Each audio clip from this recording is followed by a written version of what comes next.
이 시간 우리에게 주시는 하나님의 말씀은 누가복음 13장 31절에서 35절까지의 말씀입니다. 누가복음 13장 31절에서 35절까지의 말씀을 저와 여러분들 한 절씩 교독하도록 하겠습니다. 곧 그때에 어떤 바리새인들이 나와서 이르되 나가서 여기를 떠나소서, 헤롯이 당신을 죽이고자 하나이다. 이르시되 너희는 가서 저 여우에게 이르되 오늘과 내일은 내가 귀신을 쫓아내며 병을 고치다가 제3일에는 완전하여 지리라 하라. 그러나 오늘과 내일과 모레는 내가 갈 길을 가야 하리니 선지자가 예루살렘 밖에서는 죽는 법이 없느니라. 예루살렘아 예루살렘아 선지자들을 죽이고 내게 파송된 자들을 돌로 치는 자여, 암탉이 제 새끼를 날개 아래에 모음같이 내가 너희의 자녀를 모으려 한 일이 몇 번이냐. 그러나 너희가 원하지 아니하였도다. 같이 읽겠습니다. 보라, 너희 집이 황폐하여 버린 바 되리라. 내가 너희에게 이르노니 너희가 주의 이름으로 오시는 이를 찬송하리로다 할 때까지는 나를 보지 못하리라 하시니라. 아멘. 잠시 기도드리겠습니다. 사랑과 은혜가 풍성하신 아버지 하나님, 한 주간 우리 범어 청년교회, 우리 청년부 지켜주시고 한 사람 한 사람 주님께서 교회로, 공동체로, 사랑하는 자녀로 불러주셔서 너무나 감사합니다. 부르심 받은 자들이 주님 앞에 나왔사오니 주님께서 준비하신 하늘의 신령한 은혜를 저들에게 베풀어 주시고 세상에 줄 수 없는 참된 지혜와 믿음을 이 시간 더하여 주시옵소서. 말씀을 전하는 자나 받는 자나 이 말씀대로 살아갈 수 있는 그런 믿음의 담력 또한 주실 줄 믿사오며 이 모든 말씀 거룩하신 예수 그리스도 이름으로 기도드립니다. 아멘. 우리 앞뒤자로 인사합시다. 참 잘 오셨습니다. 네, 정말 잘 오셨습니다. 여전히 이제 여전히란 말을 안 쓰고 마침내라는 표현을 쓰고 싶은데 아직까지도 여전히 이 코로나의 오미크론의 위협은 여전합니다. 한 주간 그동안 잘 없었는데요, 우리 한 명 한 명 확진자 우리 청년들이 혹시 생겨서 이렇게 연락이 오는 경우가 이번 주에는 3명의 청년이 있었습니다. 그래서 제가 기도도 해주고 또 어떻게 이 시간을 이겨내야 되는지 같이 좀 고민하는 시간을 전화로 가졌었는데요.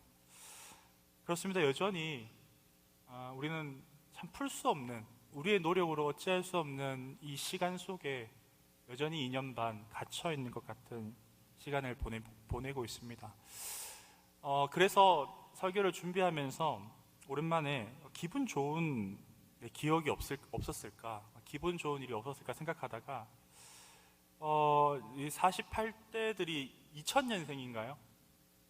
48대 2000년생인가요? 네, 2000년부터 2006, 7년까지 한국에 유행하던 TV 프로그램이 있었는데요. 이름하여 김병욱 감독이라는, 네, 아시는 사람도 있을 건데 시트콤이 유행하던 시절이 있었습니다. 그래서 가만히 생각해 보니까 웃을 일이 참 많이 없더라고요. 그래서 뭘 보면서 그렇게 재밌었을까라고 생각해 보다가 역대 제가 생각하는 시트콤 베스트 3를 한번 소개를 해봐야 되겠다라는 생각이 들었어요. 첫 번째는 먼저 좀 아는 것부터 제가 말씀드려 볼게요. 알면은 안다고 고개를 좀 끄덕여 주시면 도움이 됩니다. 여러분 혹시 마스크 쓰고 있지만 말은 다 할 수 있잖아요, 맞죠? 말을 해도 괜찮습니다. 혹시 강단에서 이 표현하기 조금 그렇긴 한데 빵꾸 똥꾸가 나온 시트콤 아십니까? 두 사람 감사합니다. 네. 어떤 시트콤이죠? 맞아요, 하이킥. 예, 시리즈물이었죠. 거침없이 하이킥. 이것도 김병욱 감독이 만든 겁니다. 혹시 여러분 미다리 아십니까? 미다리. 점점 우리 청년 1부의 표정이 어두워지고 있어요. 네. 청년 1부 중에서도 혹시 주영자매 미다리 아나요? 모릅니다. 네. 주영자매가 모르면 그 밑으로는 다 모른다 봐야 되는 건데, 네, 미다리라는 아주 깜찍한 친구가 있었는데 지금 어른이 되었어요. 네, 이것도 김병욱 감독이 만든 겁니다. 오늘 제목에 약간 스포가 있는데요, 제가 가장 좋아하는 웬만해선 그들을 막을 수 없다라는 시트콤이 사실 2000년부터 2002년까지 이 시트콤이 굉장히 선풍적인 인기를 끌었습니다. 내용을 뭐 길게 설명할 시간은 없고요. 어떤 거냐면 평범한 3대 할아버지, 혹시 그 니들이 개맛을 알아라고 하는 그 선생님 아시죠? 그분이 할아버지로 나오시고, 그 저랑 성이 같은 그 노주현 씨라는 탤런트가 좀 이렇게 웃긴 아버지로 이렇게 소방관으로 등장합니다. 그리고 이제 아들이 굉장히 유명한 영삼이라는 친구가 등장하는데, 참 신기한 게 아주 평범한 일상 속에서 그냥 일상을 우리가 똑같이 지내는 이들의 삶이 어찌 그리 많은 에피소드들이 있는지, 그게 아마 제가 알기로는 290회가 넘어서 아마 끝났을 거예요. 웬만한 드라마도 요즘에 뭐 10몇 부작으로 끝나는데 290회가 넘는다는 것은 굉장한 이야기들이 있었다는 것이죠. 재밌는 게 이 가족을 막을 만한 방법이 매 회마다 없다는 것입니다. 정말 말도 안 되는, 하지만 우리에게 웃음을 자아낼 수 있는 그런 사소한 일에서부터, 혹은 정말 이런 일이 있을까라고 생각할 만큼 참 재미난 일들을 소개를 합니다. 그런데 이 김병욱 감독의 시트콤이 가지고 있는 그 특징이 있습니다. 뭐냐면 항상 굉장한 시청률을 이끌고 재밌게 시트콤을 만들고 마지막에 누군가가 죽습니다. 되게 황당하죠. 이 웬만해선 그들을 막을 수 없다라도 마지막 회가 이제 다 달았어요. 이제 시청자들이 막 기대를 하면서 어떻게 하면 이 드라마가 이제 엔딩을 할까? 되게 화기애애하게 가족들이 다 출세하고 대학도 들어가고 영삼이가 대학도 들어가고 다 잘 돼서 끝나겠지. 그런데 여러분, 마지막 회에 뭐가 등장하시는지 아마 저랑 나이가 비슷하거나 조금 어린 청년들은 알 건데, 그 어머니가 갑자기 배가 아프세요. 마지막 회에 배가 조금 아파서 이렇게 하시다가 갑작스럽게 한 회 만에, 마지막 회 만에 암이 걸리십니다. 그래서 갑자기 세상을 떠나버리세요. 290번을 웃겼는데 마지막에 회에 전혀 웃기지 않는 상황이 이어지는 거예요. 그러고는 그렇게 재밌고 그렇게 많은 에피소드들과 문제와 사건들을 만들었던 가족들이 각자의 자리로 정상적으로 다 돌아가는 것을 보여주고 시트콤이 끝납니다. 반전이긴 하죠. 근데 그 마지막 나레이션, 지금은 김민정이라고 유명한 그 예쁜 배우 있죠. 그 배우가 거기서 이제 초기 때 나왔었는데, 마지막 나레이션에 이런 나레이션이 나옵니다. 가장 빛나는 순간은 언젠가 짠 하고 나타나는 게 아니라 살아갈 날들의 어딘가에 잘 숨겨져 있을 것 같다. 다시 한번 읽어드릴게요. 가장 빛나는 순간은 언젠가 짜잔 하고 나타나는 게 아니라 살아갈 날들의 어딘가 잘 숨겨져 있을 것 같다. 무슨 얘기를 하는 거냐면요, 그 복잡하고 다사다난하고 뭔가 문제가 있는 것 같은 그 가정의 모습이 사실 별반 차이 없는 우리 일상의 모습과 동일하다는 겁니다. 근데 그게 특별하게 보일 수 있었던 이유, 반짝반짝 그 스토리가 재미를 주고 눈물을 주고 감동을 줬던 이유는 무엇입니까? 가족이라는 거. 모두가 이해할 수 있고 웃어 넘길 수 있고 이해할 수 있는, 충분히 공감할 수 있는 가족이라는 것 때문에 그것이 반짝이는 스토리가 될 수 있었다라는 것입니다.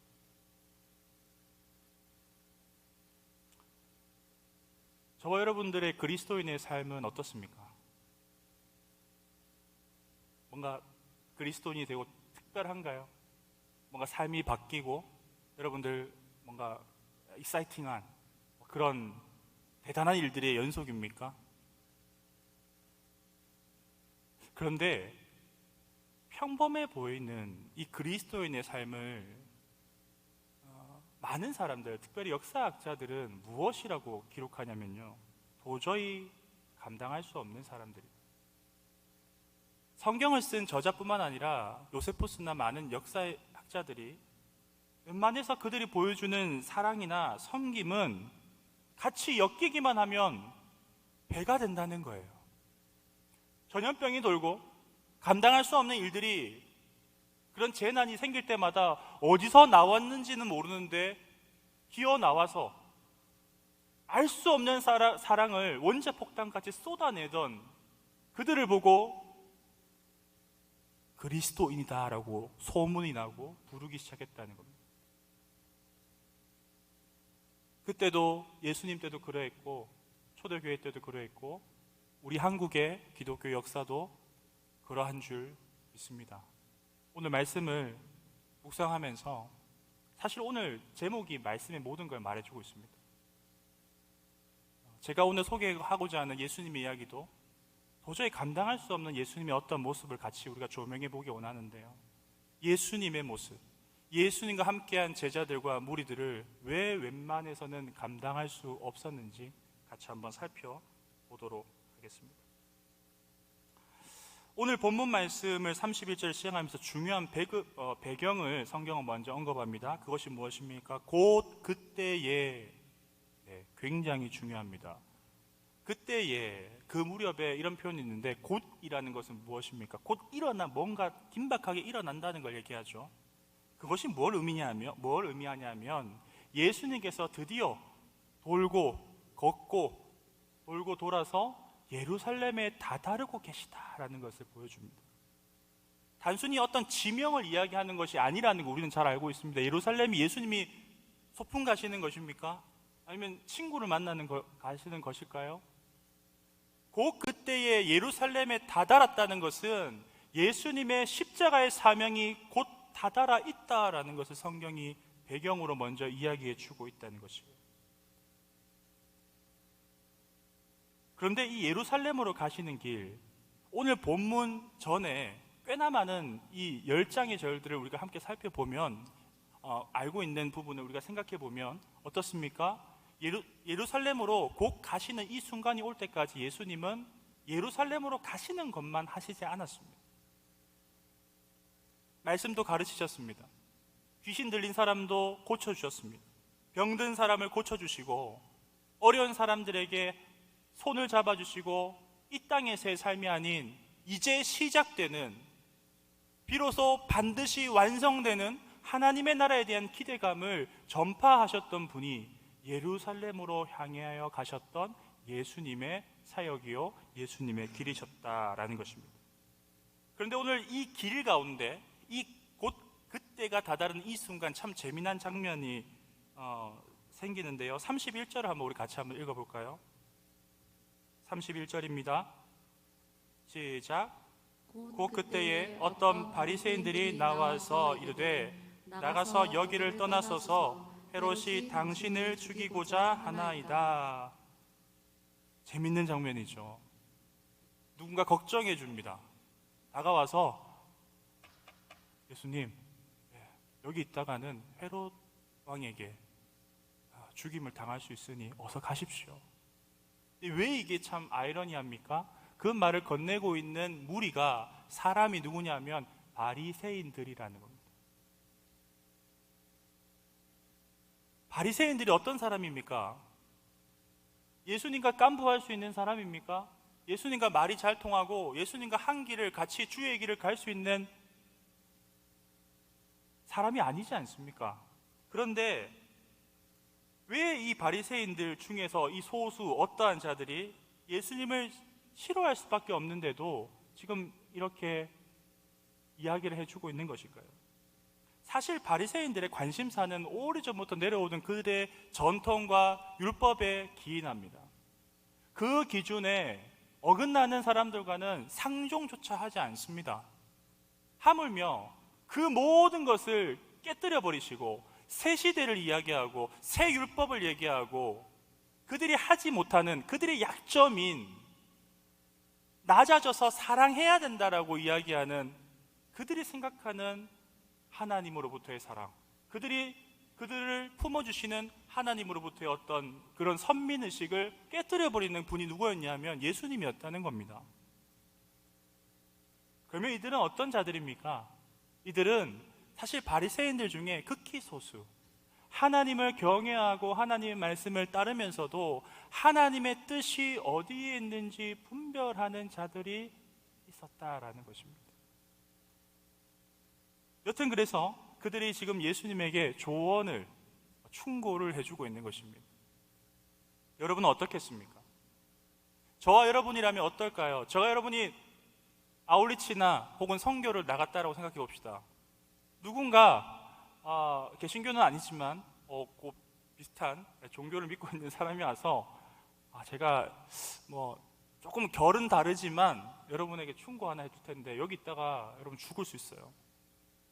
그래서 떠나세요. 나를 공격하는 사람은 아니지만 그 말 자체에 지금 뭐가 담겨 있습니까? 공포심이 담겨져 있습니다. 저희 같이 선교를 나간 장소면 이제 한 사람씩 저에게 물어오겠죠. 목사님, 저희 돌아가는 티켓을 끊어야 되지 않을까요? 아니면 저희가 숨을 만한 곳을 찾아야 되지 않을까요? 아니면 잠시 이렇게 성경책을 좀 감춰놓고 이렇게 지나가고 난 뒤에, 해결하고 난 뒤에 우리 다시 선교를 하면 좋지 않겠습니까? 그런데 32절을 보면 또 한 번 재미난 이야기가 등장합니다. 자기를 걱정하는 이 바리새인들에게 예수님이 32절에 무엇이라고 했는지 여러분도 한번 같이 읽어봅시다. 32절입니다. 시작. 이르시되 너희는 가서 저 여우에게 이르되 오늘과 내일은 내가 귀신을 쫓아내며 병을 고치다가 제3일에는 완전하여 지리라 하라. 예수님이 굉장히 도발적인 말씀을 하십니다. 그냥 보면 잘 몰라요. 어떤 동물을 끄집어내십니까? 여우를 끄집어내십니다. 여우 이게 칭찬하는 거 아닌가? 좋은 의미 아닌가? 사실 특별히 이 성경에서, 구약에서 동물 중에 좋은 표현, 어떤 위엄이나 힘을 상징할 때는, 정말 왕을 상징할 때는 어떤 동물을 상징할까요? 사자입니다. 사자. 사자가 거의 빠지지 않습니다. 구약 성경을 보면. 다니엘의 이야기에서도 사자가 등장하죠. 또 열왕기상을 보면 타락한 주의 종인 선지자를 심판하실 때 길가에 있는 사자에게 먹히는 그런 경고를 하실 때 그 사자를 보여주시는 장면이 있습니다. 그런데 애석하게도 지금 헤롯 왕을 상징하는 이 여우는 어떤 존재입니까? 눈앞의 권력과 소유에만 집착하는, 이리저리 눈치를 살피다가 죽은 동물 혹은 나보다 약한 동물을 빈틈이 있을 때 잡으려고 하는, 좋은 비유로 등장하지 않죠. 빵대를 허무는 그런 강교한 대상으로서의 여우, 그것을 지금 예수님이 지목하여서 표현하고 계시는 것입니다. 실제로 헤롯이 얼마나 자기 욕심을 채우는 사람이었습니까? 이복 동생의 아내이자 자신의 조카인 이 헤로디아를 아내로 삼았습니다. 상상할 수 없는 일이죠. 그리고 그 악함을 지적하는 세례 요한은 어떻게 합니까? 목을 잘라버리는, 죽여버리는 인물이 헤롯이었다라는 것입니다. 거기서 조금만 연장해서 생각해 보면 지금 이 경고를 무시할 때 예수님 역시 어떻게 될 수 있다라는 이야기입니까?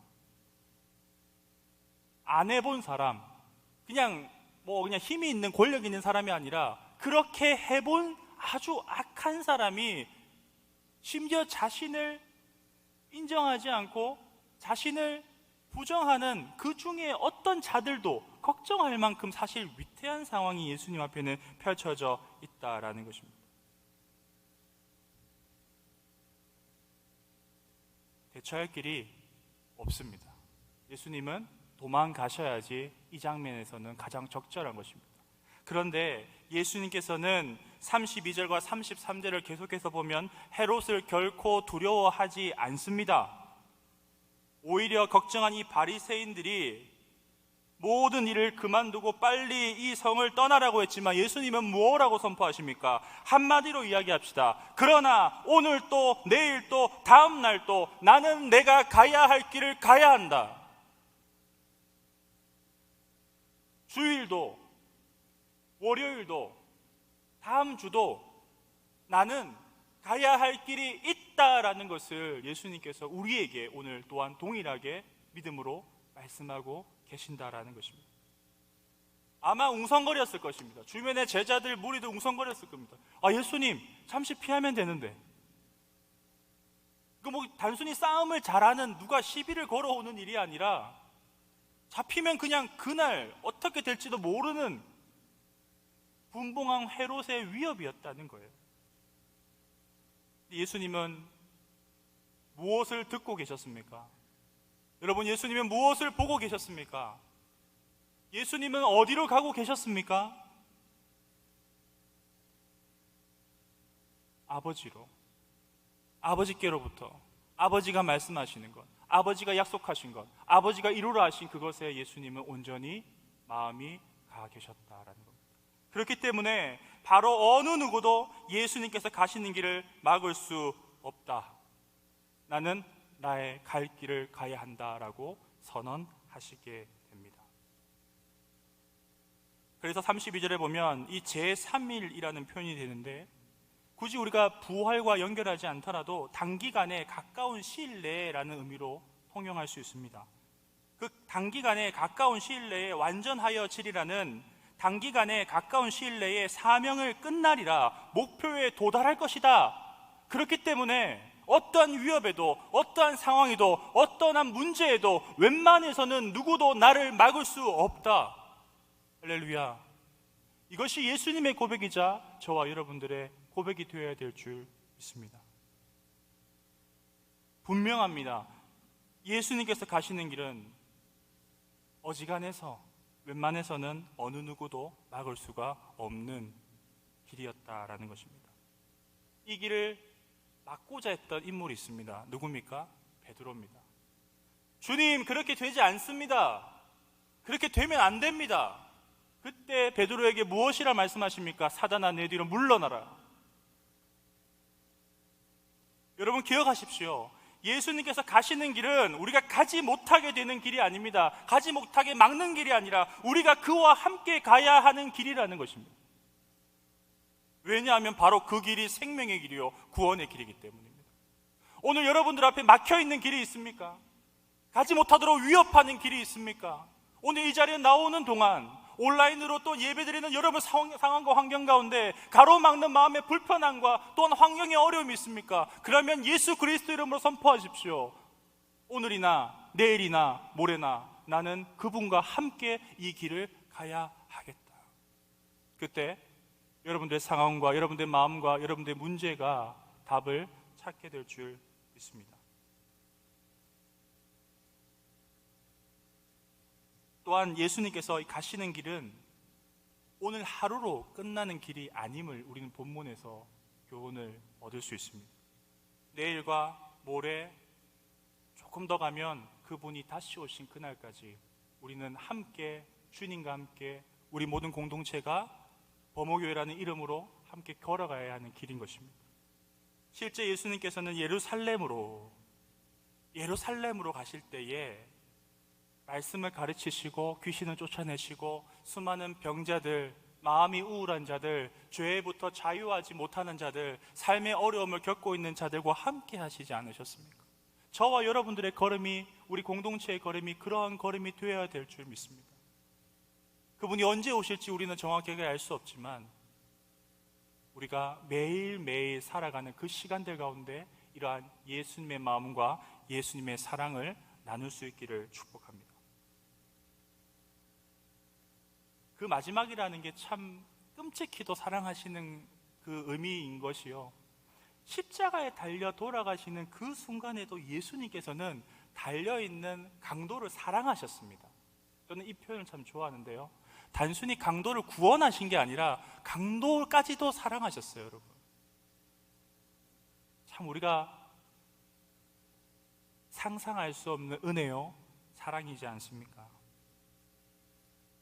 한두 번 우리가 따르는 신용을 해서 이 사랑은 완성되는 게 아닙니다. 여러분, 늘 예수를 바라보는 믿음이 있어야 될 줄 믿습니다.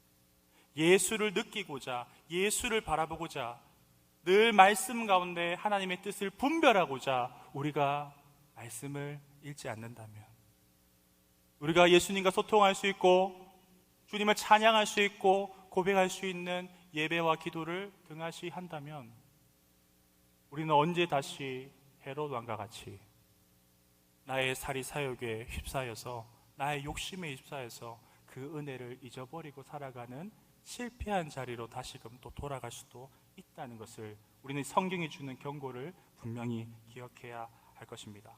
또 한 가지 우리는 기억해야 합니다.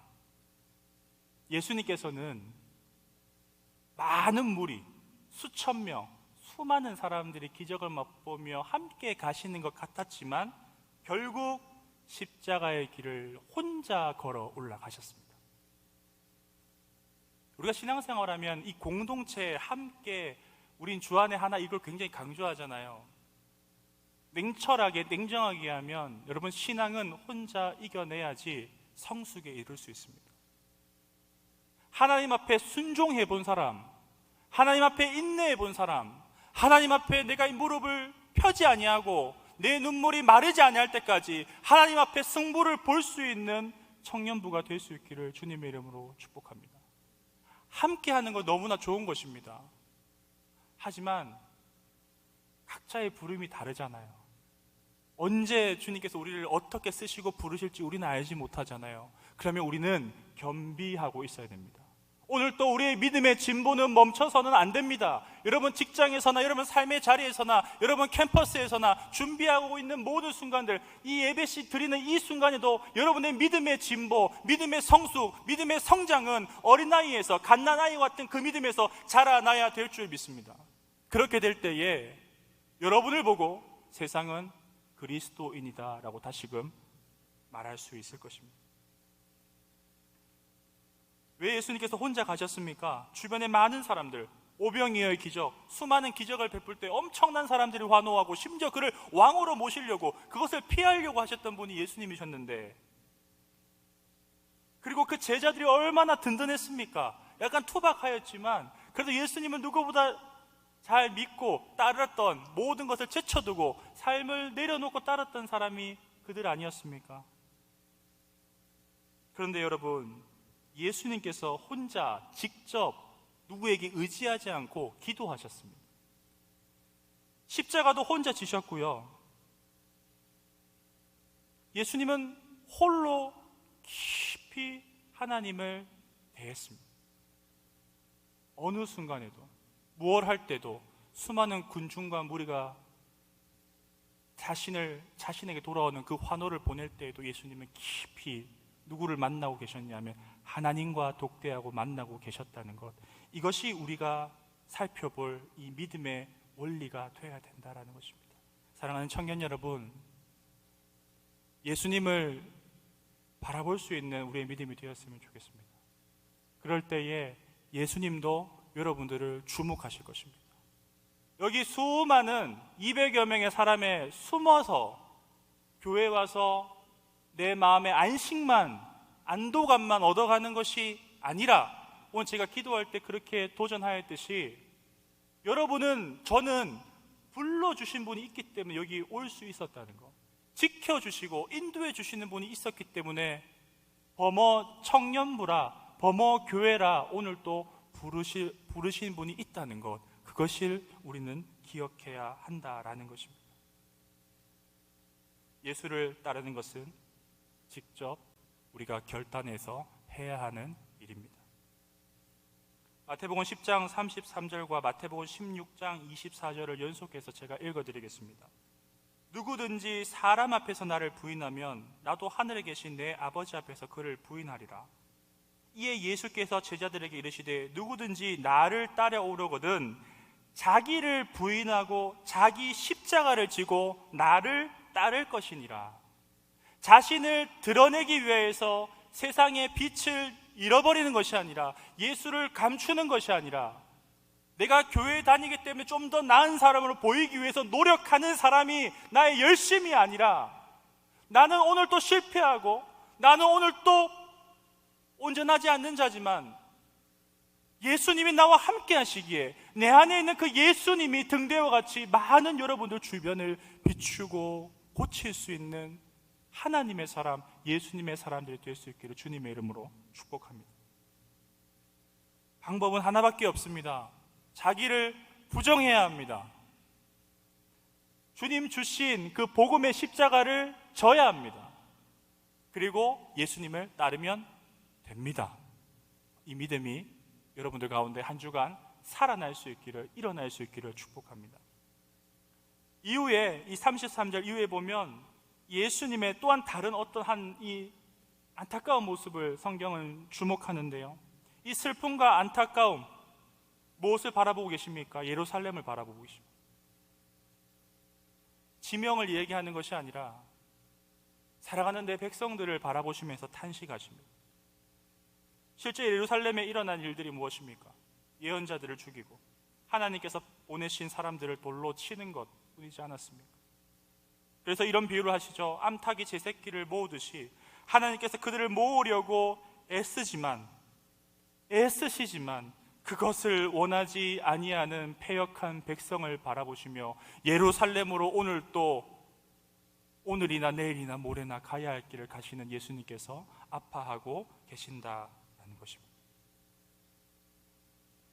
끝까지 독생자를 보내주신 하나님과 하나님의 사랑과 은혜를 거부한 자들, 외면하고 거역하는 이스라엘 백성 때문에 하나님, 그분이신 하나님께서는 애통하고 계신다라는 것입니다. 말씀을 마치려 합니다.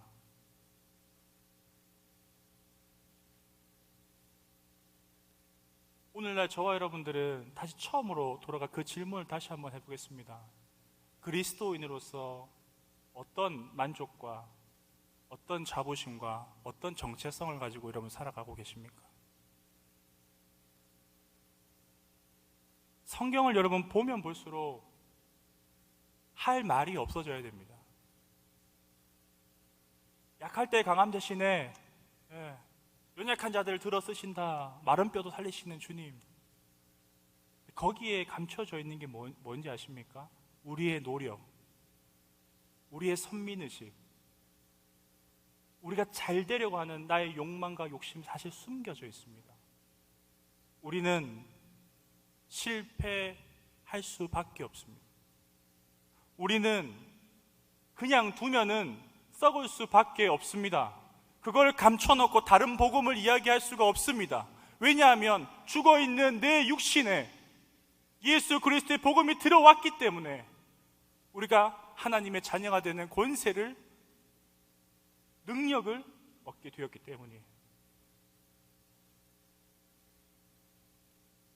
십자가로 가는 거 쉽지 않습니다, 여러분. 자기 부인하고 자기 십자가 지고 나를 따라오라는 게 가장 어렵지 않습니까? 우리가 신앙생활을 이렇게 오래 하다 보면, 특별히 재미난 것 많고 즐거운 것 많은 여러분들, 그 즐거움을 멈추십시오. 애통해 하시는 하나님의 마음에 귀를 기울이십시오. 하루라도 책을 읽지 않으면 입안에 가시가 돋친다라는 말이 있죠. 하루라도 말씀을 보지 않고 하나님과 대화를 하지 않으면 우리의 심령이 죽는다는 것, 우리의 심령이 아파한다는 것, 반드시 그것을 여러분 기억하시고, 세상이 감당하지 못했던 그리스도인들의 역사, 웬만해서는 평범해 보이지만 가족이라는, 하늘 가족이라는 그 테두리 안에 막강했던 그 초대교회와 그리스도인의 역사가 오늘 복음의 불모지라 불리고 있는 이 대구 땅 가운데 저와 여러분들을 통하여서 하나님의 역사가 일어날 수 있기를 주님의 이름으로 축복합니다. 같이 찬양하고 기도합시다.